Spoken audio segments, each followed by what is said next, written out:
Olá! Seja muito bem-vindo mais uma vez aqui ao canal do IBV Cursos. Professora Priscila Souto, estarei com vocês aqui em mais uma partezinha aqui da nossa playlist de Estatuto da Criança e do Adolescente. No vídeo anterior, nós estávamos começando a falar sobre a possibilidade da mãe ou da gestante manifestar a sua vontade e entregar o seu filho para adoção. E eu falei para vocês, eu adiantei para vocês que isso é perfeitamente possível, está disciplinado no artigo 19A do ECA, certo? Então ela diz que pode sim a mãe ou a gestante entregar o seu filho para adoção, manifestar esse interesse antes ou logo após o nascimento. Mas cuidado, ela pode manifestar o interesse antes do nascimento ou logo após, sem problema algum, só que ela vai ser encaminhada para a Justiça da Infância e Juventude para a adoção dos procedimentos específicos. Eu não estou falando para vocês que o consentimento é válido antes do nascimento, cuidado com isso. Eu estou falando que ela pode manifestar o interesse antes. Agora, a validade desse consentimento, aí a gente vai ver depois como que funciona, porque são coisas distintas. E isso, às vezes, é pegadinha de prova e você agora vai ficar atento. Manifestação do interesse é uma coisa e validade do consentimento é outra, tá? E aí o que acontece? Ela vai ser encaminhada ali para a Justiça da Infância e Juventude para ser ouvida por uma equipe interprofissional. E aí essa equipe vai fazer um relatório que vai ser fornecido ao juiz, para o juiz poder analisar. Então um relatório vai ser dado à autoridade judiciária, que é o juiz da Vara da Infância e Juventude, vai se considerar o estado daquela gestante ou daquela mãe, seja pelo estado gestacional ou pelo estado puerperal. O que é o estado puerperal? É aquele estado que a mulher fica após o parto. Há uma série de mudanças hormonais e isso pode ocasionar uma série de consequências. Vocês já devem ter ouvido falar, por exemplo, no crime de infanticídio, né? Que a mulher mata o próprio filho no decorrer do parto ou logo após o parto, sob a influência do estado puerperal. Então a mulher às vezes perde a noção das atitudes dela e isso, óbvio, que depende de laudo e assim por diante. Então deve ser levado em consideração esse momento que a mulher está de mudança na sua vida, de mudança corporal, mudança hormonal. A autoridade judiciária vai fazer o encaminhamento, no caso, quando necessário, dessa gestante ou dessa mãe para um atendimento especializado e quando for assim, é necessário que ela concorde com esse atendimento especializado. Isso aí não é imposto para ela, certo? E aí o que acontece? A partir do ponto que ela manifesta esse interesse de entregar o seu filho para adoção, a gente já viu que primeiro se busca deixar a criança ou adolescente no seio da sua família natural. E quando não é possível, aí sim a gente pensa numa família substituta. Só que primeiro se analisa a possibilidade de colocação, né, de manutenção dessa criança dentro da sua família extensa, que a gente já viu ali como que qual é o conceito de família extensa, tá? Agora, quando não houver indicação de genitor, ou seja, do pai, porque estamos falando a princípio do quê? Do interesse da mãe. Quando não tem indicação do genitor e não tiver outro representante da família extensa que possa ficar com a guarda dessa criança, aí sim a decretação da extinção do poder familiar e aí a colocação aí da criança sob guarda provisória para depois, se for o caso, ocorrer aí a adoção ou ainda na colocação em acolhimento familiar ou institucional. Tá? Então, são procedimentos aí necessários para iniciar o processo de colocação de uma criança para a adoção. Óbvio que aqui, com essa manifestação do interesse, que às vezes nem sempre isso acontece. Existem várias situações da chegada de uma criança para ser colocada por adoção, mas aqui a gente fala especificamente dessa manifestação de interesse. Olha que importante o artigo 19A no parágrafo 9º, ele fala o direito que a mãe tem, é garantido para essa mãe que se fique ali um sigilo sobre o nascimento. Então, isso é direito da mãe, esse sigilo sobre o nascimento daquela criança, tá? E aí no parágrafo 10 a gente fala sobre o cadastro de adoção dos recém-nascidos e crianças acolhidas não procuradas por suas famílias no prazo de 30 dias, contando a partir do dia do acolhimento. Ou seja, às vezes chegam crianças ali necessitando de um acolhimento, sei lá, podem ter crianças perdidas, por exemplo, adolescentes perdidos, e aí o que acontece? Por 30 dias ali se espera, caso não tenha procura por nenhum familiar, aí sim elas vão ser cadastradas para a adoção. Então tem esse prazo de 30 dias para a colocação daquela criança para adoção, ok? Bom, e aí dentro disso, no artigo 19b, também aí é uma novidade legislativa, a gente fala do apadrinhamento. E o apadrinhamento, ele é destinado tanto para a criança quanto para o adolescente, que estejam aí em um programa de acolhimento institucional ou familiar. Aquela criança ou aquele adolescente que está em acolhimento institucional ou familiar pode ali participar do programa de apadrinhamento. Por mais que seja esse o nome utilizado, a gente vai ter a figura do padrinho ou da madrinha. Então, quem for apadrinhar pode ser tanto homem quanto mulher, óbvio que cumprindo aí determinados requisitos. E em que consiste esse programa de apadrinhamento? Ele consiste em estabelecer e proporcionar à criança e ao adolescente vínculos externos à instituição que ele está. Então, vamos supor que aquela criança esteja num acolhimento institucional. Com o programa de apadrinhamento, ela vai poder criar vínculos externos, ou seja, além daquele local em que ela vive, tá? Para proporcionar o quê? Convivência familiar e comunitária e colaboração com o seu desenvolvimento nos aspectos sociais, educacionais, financeiro, físico, cognitivo, tá? Ou seja, é uma ajuda, uma extensão ali do local que aquela criança vive, em que alguma pessoa, uma determinada pessoa, né, que vai ser ali o padrinho ou a madrinha, vai poder proporcionar isso para essa criança ou para esse adolescente. Esse programa de apadrinhamento, ele é destinado especialmente, né, não somente, mas especialmente para aquelas crianças e adolescentes que têm uma probabilidade remota de colocação em família substituta por meio de adoção.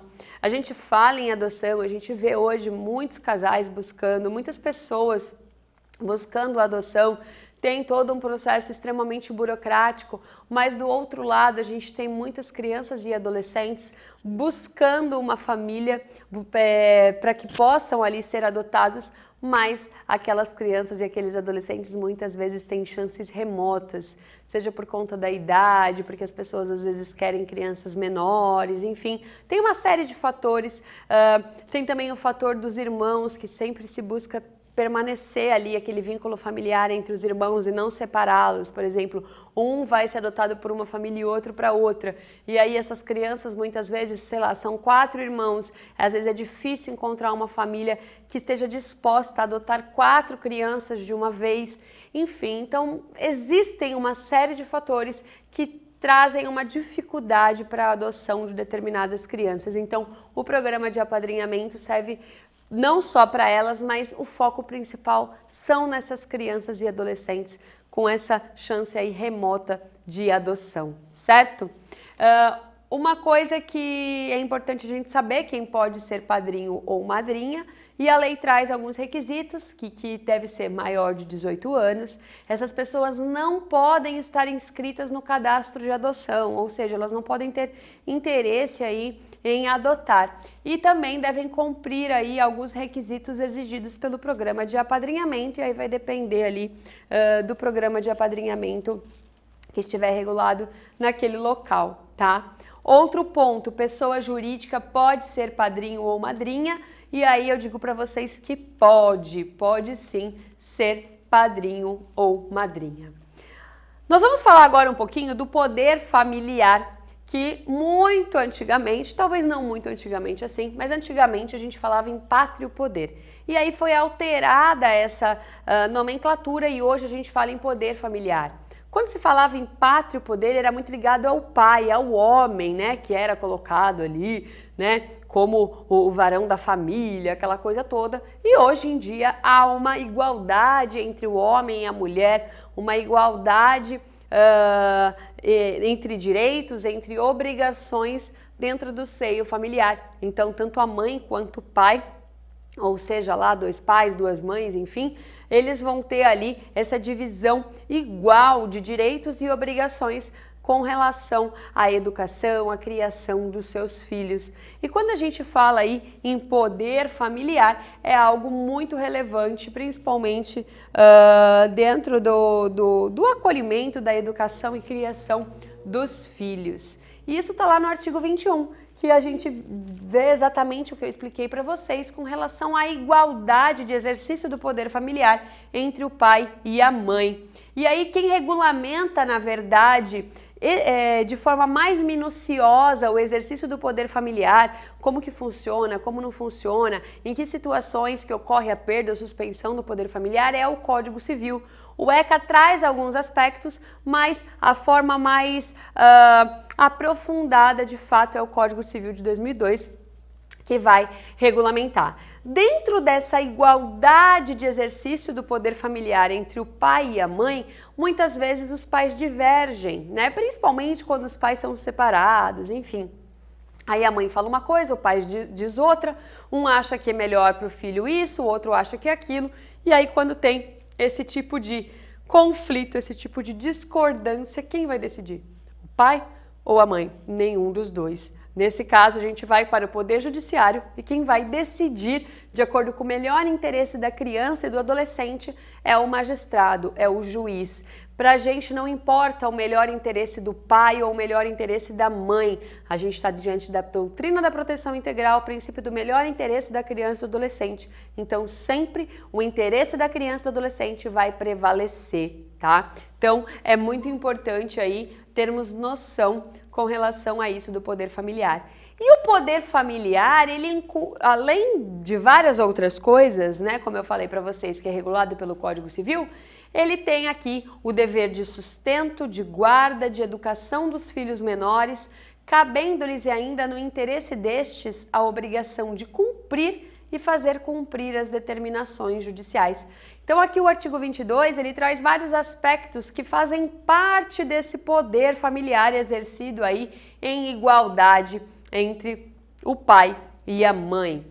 Outro ponto importante que está de forma expressa, será que a falta, né, ou a carência de recursos e condições financeiras ensejam na perda ou suspensão do poder familiar? Será que, por exemplo, porque uma família está passando por certas dificuldades, está com difícil de manutenção dos filhos, de alimentar, de moradia, isso enseja na retirada da criança ou do adolescente e tirar o poder familiar desses pais? Não. Tá? Isso não enseja. Caso a família esteja passando por algum tipo de situação que ali aquela criança ou aquele adolescente esteja sobre alguma condição que viole seus direitos ou que possa estar em algum tipo de situação de perigo, existem medidas protetivas a serem aplicadas, certo? Em prol daquela criança e daquele adolescente, o próprio acolhimento institucional temporário, enfim, existem vários fatores que não ensejam na perda e suspensão do poder familiar, tá? Então, óbvio que medidas vão ser tomadas para que aquela criança ou adolescente não fique sujeito a certas vulnerabilidades, né, maiores do que já existem, mas não vai acarretar aí nessa retirada do poder familiar. E isso está lá no artigo 23 do ECA, tá? Então, fiquem atentos nessa situação. O parágrafo 1º traz essa possibilidade que eu estava falando, né, de programas de proteção, aplicação de medidas protetivas para que a gente possa resguardar direitos. Será que, se o pai ou a mãe forem condenados criminalmente diante da prática de um crime ou de uma contravenção penal, isso vai ensejar necessariamente na perda ou suspensão do poder familiar? Vamos supor que um pai praticou um crime contra qualquer pessoa, enfim, praticou um crime e foi condenado. Será que ele perde o poder familiar de seu filho? E aqui a gente teve a alteração legislativa super recente, 2018. Então, fiquem atentos ao artigo 23, parágrafo 2º. Olha lá. A condenação criminal do pai ou da mãe não implicará na destituição do poder familiar, exceto na hipótese de condenação por crime doloso, sujeito a pena de reclusão contra outrem igualmente titular do mesmo poder familiar ou contra filho, filha ou outro descendente. Então, presta atenção. Uma condenação criminal pode ensejar na destituição do poder familiar? Depende. Se o crime praticado for doloso, Priscila, o que é crime doloso? A gente divide o crime em crime doloso e em crime culposo. O doloso é aquele que a pessoa pratica com consciência, vontade, ele sabe o que está fazendo, ele quer atingir aquele resultado. O culposo é quando tem ali imprudência, negligência ou imperícia, tá? Então, é preciso que o crime seja doloso. Se o crime for culposo, já era, já não cumpre esse requisito, então não vai haver destituição do poder familiar. Além do crime ser doloso, ele deve ser punido com pena de reclusão. Quando a gente fala em pena privativa de liberdade, né, nós pensamos em duas, que são as principais aí, detenção e reclusão. A prisão simples é utilizada para contravenção penal. Então, aqui, necessariamente, tem que ser pena de reclusão. Quem determina isso, gente, é o tipo penal, o crime ali, de acordo com o que a lei coloca. Além da pena de reclusão, a gente tem que dar uma olhada em quem é a vítima daquele crime. A vítima precisa ser alguém que tenha o mesmo poder familiar, ou seja, se o crime foi praticado pelo pai, tem que ter sido contra a mãe, ou pelo pai contra o pai, enfim. Importante a gente falar que quando a gente fala aqui de poder familiar, não se trata apenas de família natural. Caso tenha adoção, isso aqui também vale, que vocês já vão entender a adoção, como que funciona. Ou ainda contra filho, filha ou outro descendente. Então a gente tem que analisar se o crime é doloso ou culposo, a pena que é aplicada e contra quem foi praticado. Cuidado que teve alteração, porque antes a gente não tinha quando a vítima era outrem igualmente titular do mesmo poder familiar. E aí a gente teve aqui essa inserção. Então, novidade legislativa, passa o pisca-pisca, o neon, chama atenção aí no seu material para esse dispositivo, ok? Então aqui tem um esqueminha para ajudar vocês, um mapa mental para ajudar vocês a gravarem melhor esse conteúdo, tá? Outro ponto importante, quando a gente fala aí em perda e suspensão de poder familiar, como que isso acontece? Decisão judicial fundamentada, tem um processo específico que se garante o contraditório, enfim, e aí ao final o juiz suspende ou retira o poder familiar. Então precisa ter sentença, precisa ter decisão judicial, isso não é assim automático, ok? Cuidado então nisso. Eu coloquei aqui para vocês, a título de curiosidade, o dispositivo que fala de perda do caso aí do poder familiar, tá? O artigo 1638 lá do Código Civil, por exemplo, castigar imoderadamente o filho, deixar o filho em abandono, enfim, e outras situações que depois vocês dão uma lida aí para entender e visualizar um pouquinho mais essa situação. E aí nós entramos no conteúdo de família substituta. Para você se encontrar, você vai olhar guarda, tutela e adoção, o nosso GTA, né? E aí você encontra a guarda do artigo 33 a 35, a tutela no artigo 38 e a adoção do 39 ao 52. Aí você já entendeu por que a adoção aparece mais na prova, né? Olha a diferença aqui de regulamentação para cada um aí desses institutos. Primeira coisa, a guarda. A guarda, lá do artigo 33, eu vou falar em aspectos gerais para vocês. Primeiro ponto. Quando eu falo de guarda aqui no Estatuto da Criança e do Adolescente, não é a guarda que os pais brigam pela guarda, né? Por exemplo, se separou, aí vai lá para a vara da família discutir, a guarda é minha, alimentos e não sei o quê, fica com o pai, fica com a mãe, é guarda compartilhada. Não é isso. Essa guarda, ela é regulada lá pelo Código Civil. A guarda que a gente coloca aqui é de família substituta, ou seja, não são os pais. É quando a guarda vai ser dada para outra pessoa que não os pais da criança ou do adolescente. tá? A guarda obriga a prestação de assistência material, moral e educacional à criança ou adolescente, conferindo ao seu detentor o direito de opor-se a terceiros, inclusive aos pais. Imagine a seguinte situação. Vamos supor que eu recebi uma proposta de trabalho e vou trabalhar nos Estados Unidos por 3 meses, tá? Nesses 3 meses, o meu filho vai ficar com a minha mãe, por exemplo, que é, no caso, a avó dele. E aí o que eu faço? Para deixar a situação toda regularizada, a minha mãe pode ficar com a guarda provisória do meu filho enquanto eu estou lá trabalhando. E nesse momento ela vai ser responsável pelo meu filho, ok? Só para vocês visualizarem, é apenas um exemplo de uma possibilidade de guarda, tá? Agora, quando eu falo em guarda, algumas pessoas vão falar assim, a Priscila está trabalhando durante esses 3 meses, ela não tem poder familiar, ela não vai poder, né, tá com a avó, tá com a guarda da avó, a Priscila perdeu o poder familiar, suspendeu o poder familiar? Não, a guarda ela coexiste com o poder familiar, tá?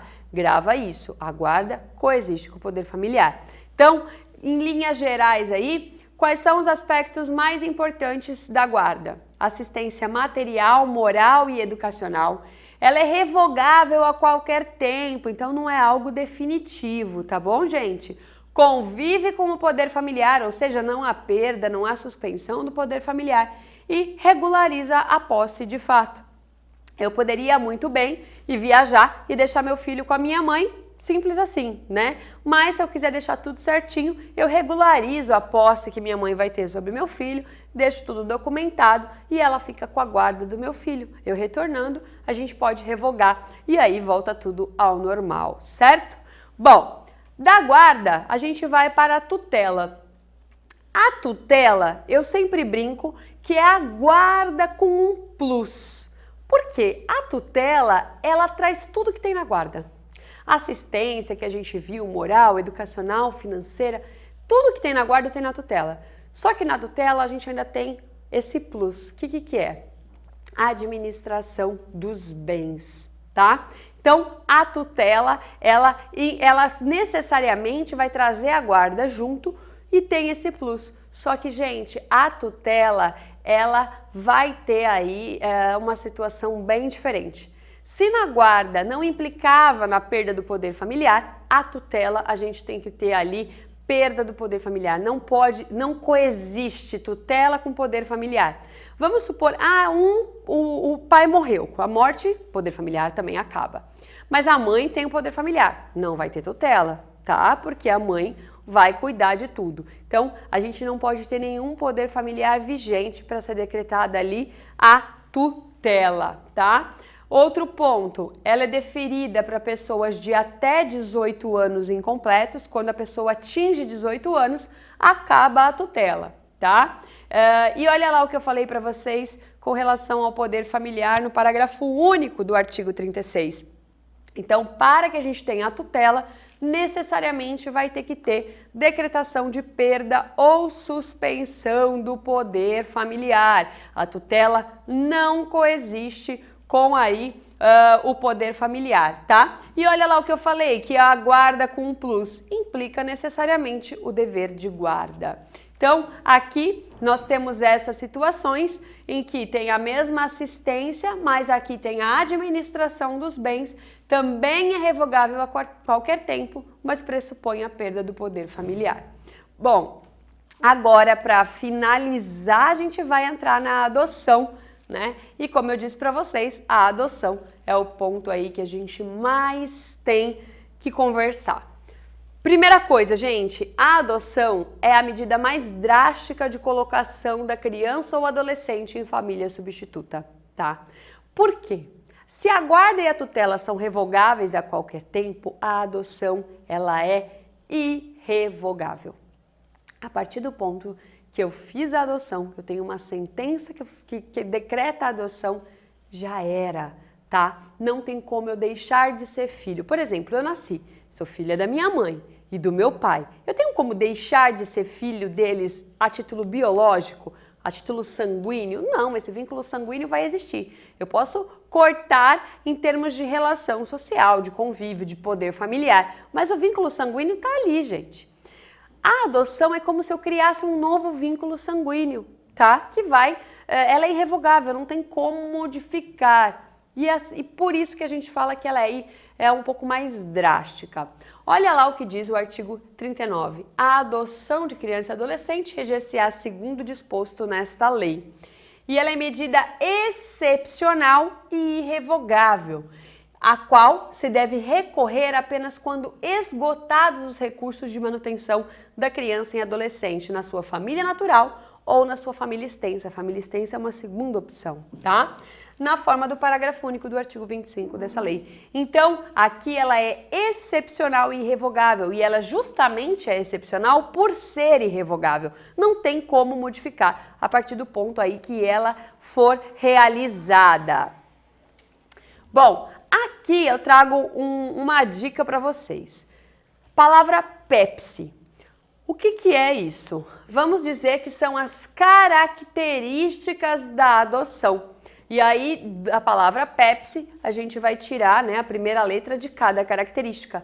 Ela é personalíssima, ela é excepcional, ela é plena, ela é determinada por meio de sentença e ela é irrevogável. Então aí temos a palavra Pepsi. Priscila, e o que significa cada uma dessas características? Primeira, ela é personalíssima porque não pode se adotar por procuração. Não tem como eu passar uma procuração e falar para você, olha, vai lá, adota uma criança e traz para mim. Não, você mesma, a própria pessoa, né, ela mesma tem que ir lá para participar do procedimento, do processo de adoção. Excepcional, porque a preferência é que a criança fique na sua família natural ou no máximo na sua família extensa. Plena, porque não tem diferença entre os filhos adotivos, os filhos naturais, como se fosse... Filho é filho, gente, não tem diferença, tá?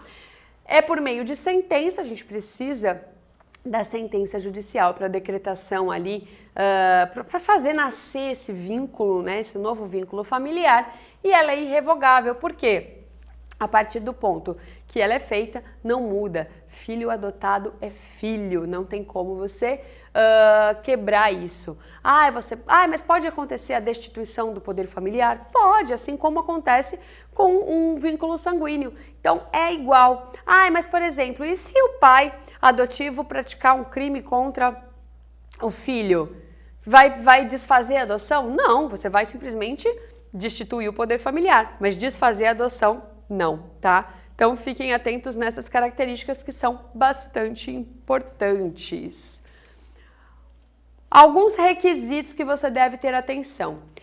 A idade mínima do adotante. Aquele que vai adotar, ele precisa ser maior que 18 anos. Eu não posso pegar eu com 17 anos e falar, eu vou adotar uma criança. Não, precisa que tenha mais que 18 anos, pelo menos 18 anos.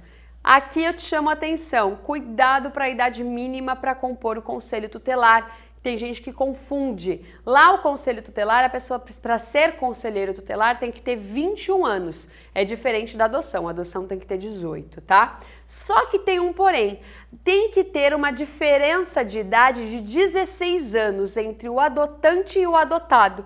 Ou seja, se eu tenho 18 anos e eu vou adotar uma criança, eu só posso adotar uma criança que tenha até 2 anos, tá? Porque se ela tiver mais, eu não vou ter essa diferença de idade de 16 anos. Isso aqui também é bastante importante e tá tudo lá no ECA, tá, gente? Letra da lei.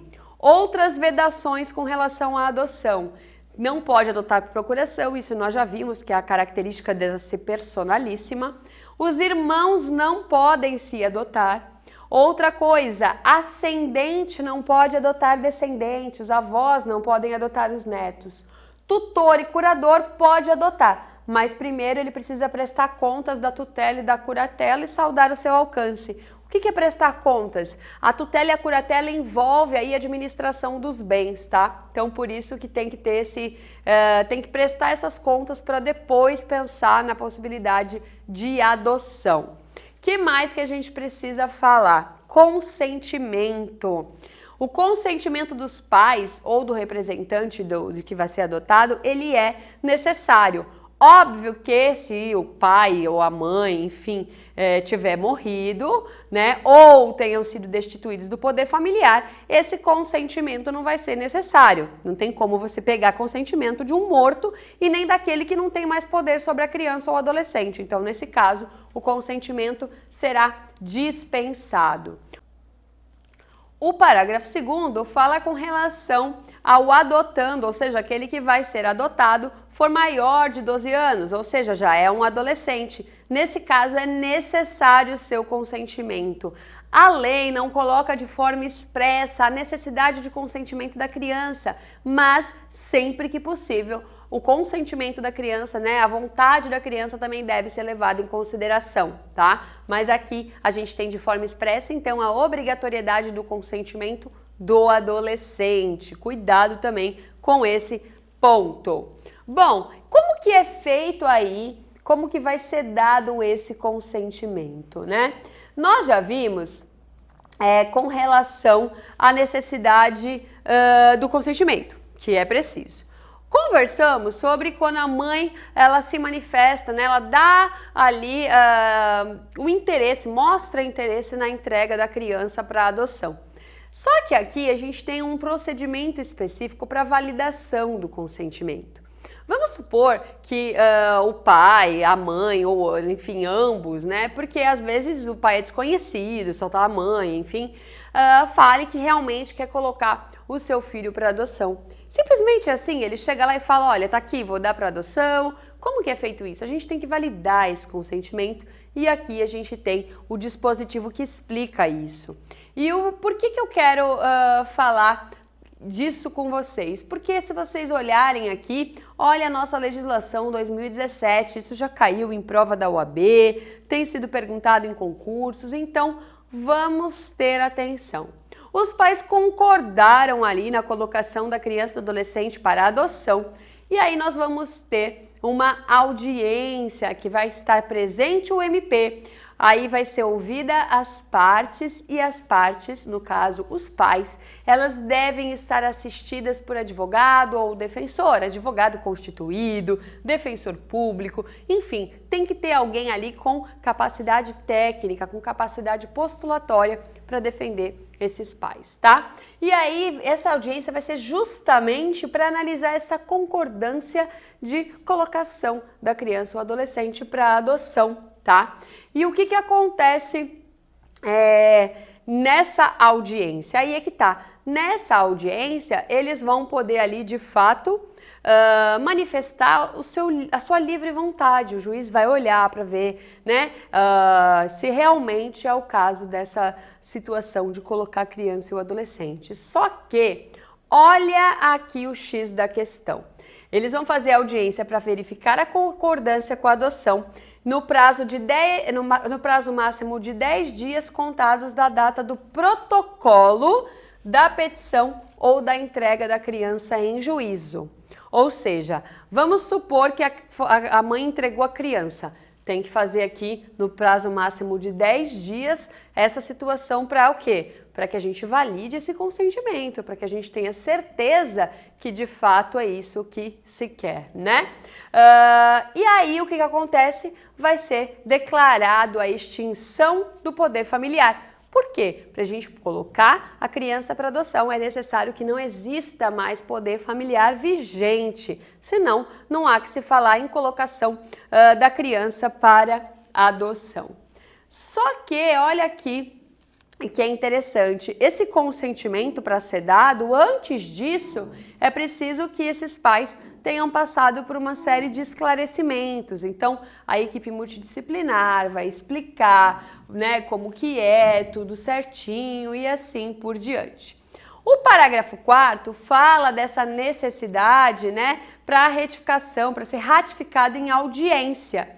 E aí que tá. Nessa audiência que vai ser realizada para se validar esse consentimento, existe a situação da possibilidade ou não de arrependimento, de retratação e tem diferença de uma coisa para outra. O parágrafo 5º tem sido muito aí perguntado.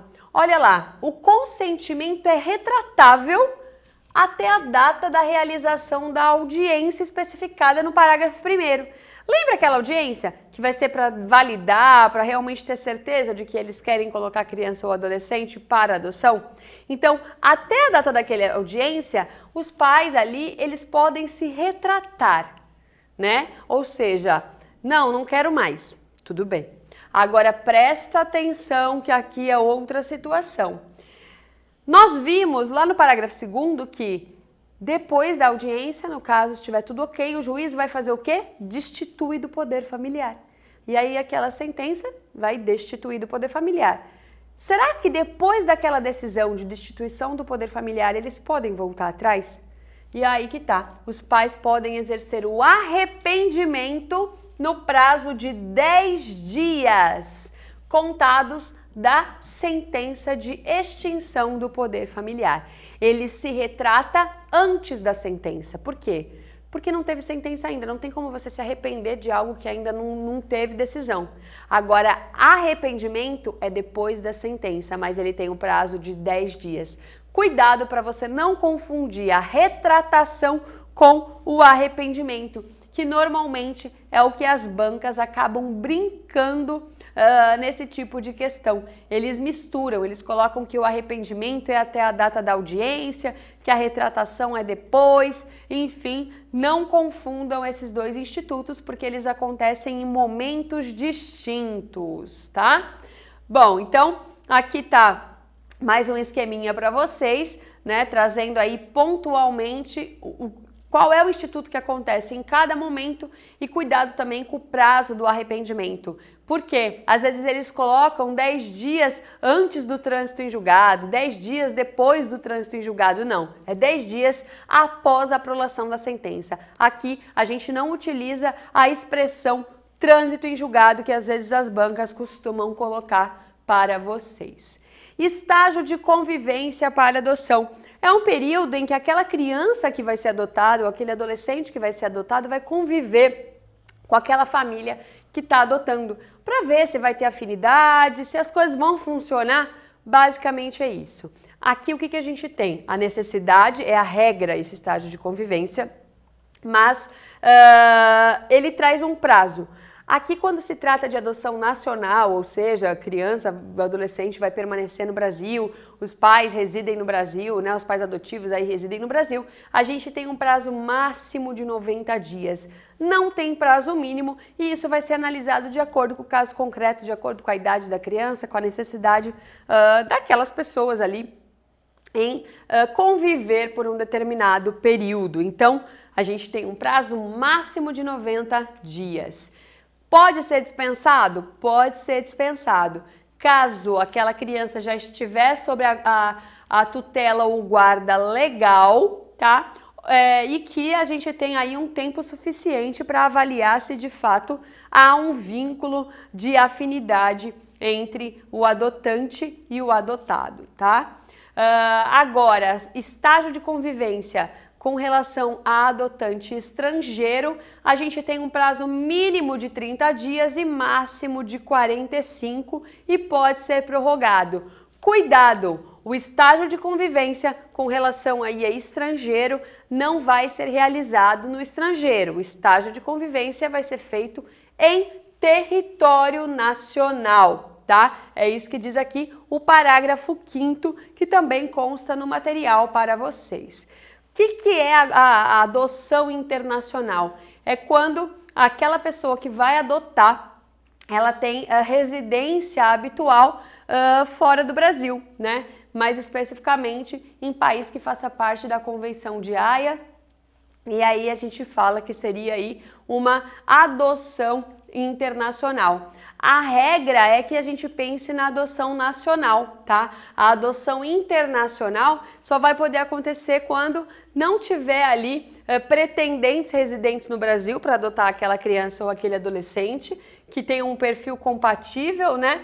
E estejam aí inscritos no cadastro de adoção. Então, é exceção à adoção internacional. A gente sempre busca que aquela criança ou adolescente permaneça aqui no Brasil, ok? O que eu quero falar com vocês? Direito de conhecer a origem biológica.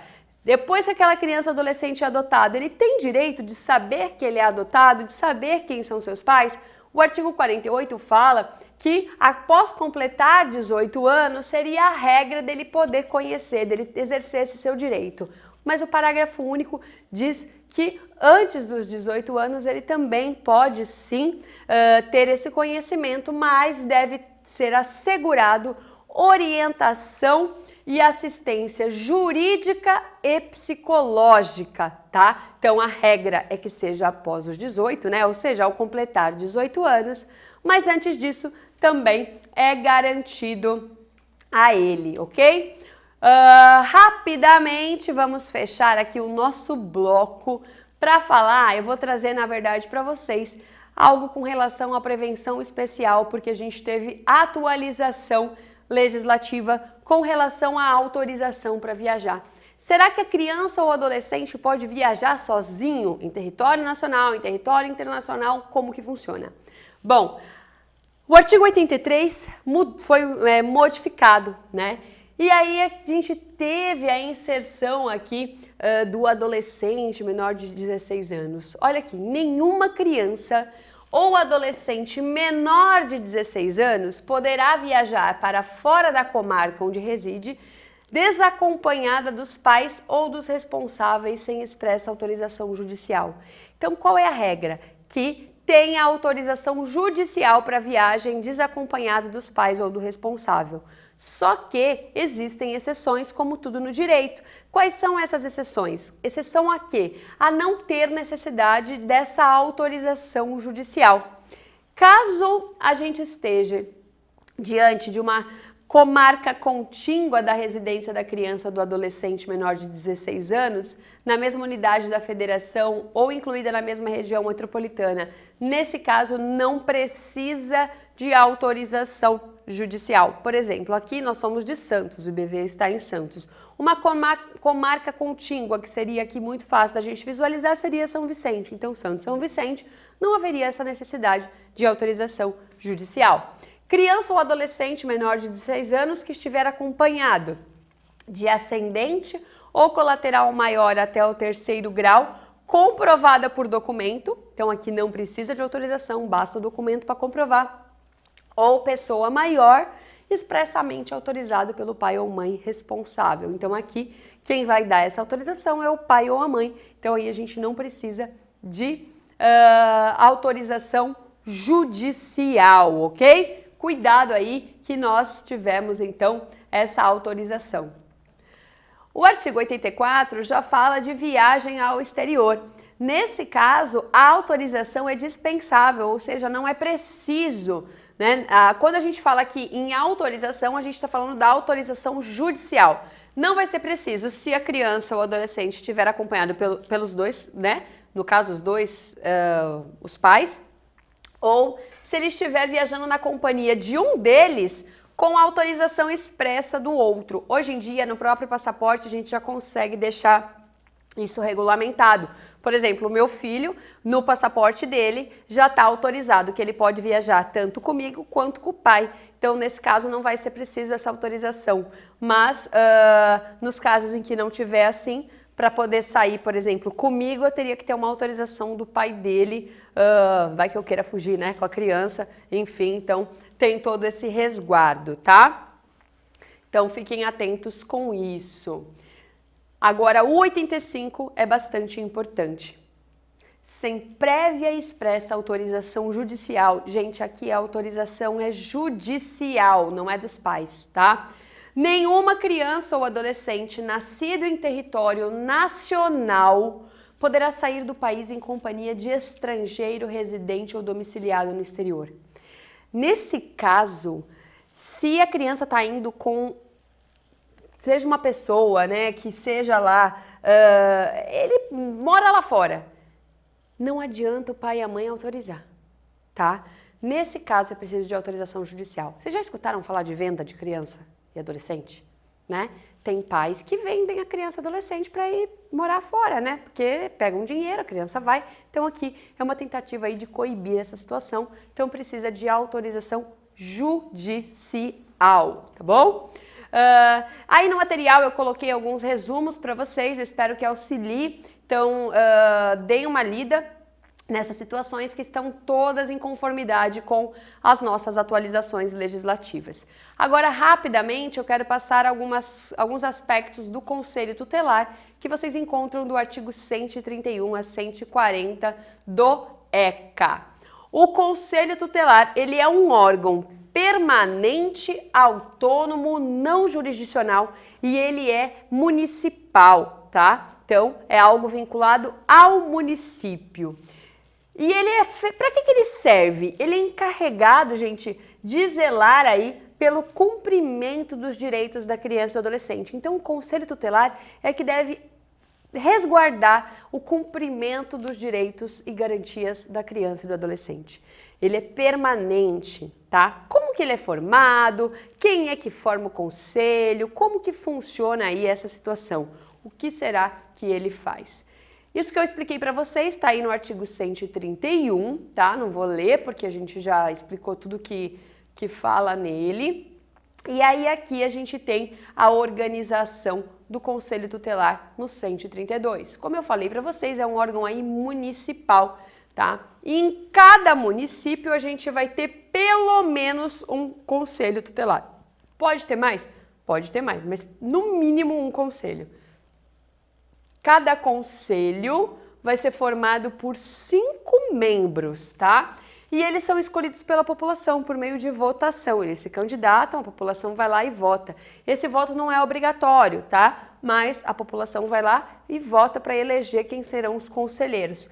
Eles exercem mandato de 4 anos de duração e é possível a recondução.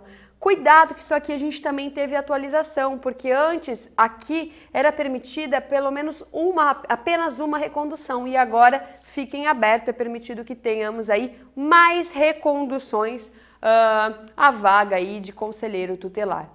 Para fazer parte do conselho, é preciso que seja reconhecida a idoneidade moral, que tem aí mais de 21 anos, que é aí que eu falei para vocês tomarem cuidado com a idade para poder adotar, e precisa residir no município. Em qual município? No município que vai vincular aí aquele órgão, aquele conselho tutelar, tá? Aí no material eu ainda coloquei alguns dispositivos que tratam das atribuições do conselho e assim por diante. Sugiro que vocês deem uma lida, não tem muito o que explicar, é exatamente a letra da lei. Mas eu também já expliquei para vocês que o ECA nas provas costuma vir bem a lei seca, que eu digo. Então vocês precisam ler o estatuto. Não tem aqui na aula como a gente ficar lendo o estatuto completo.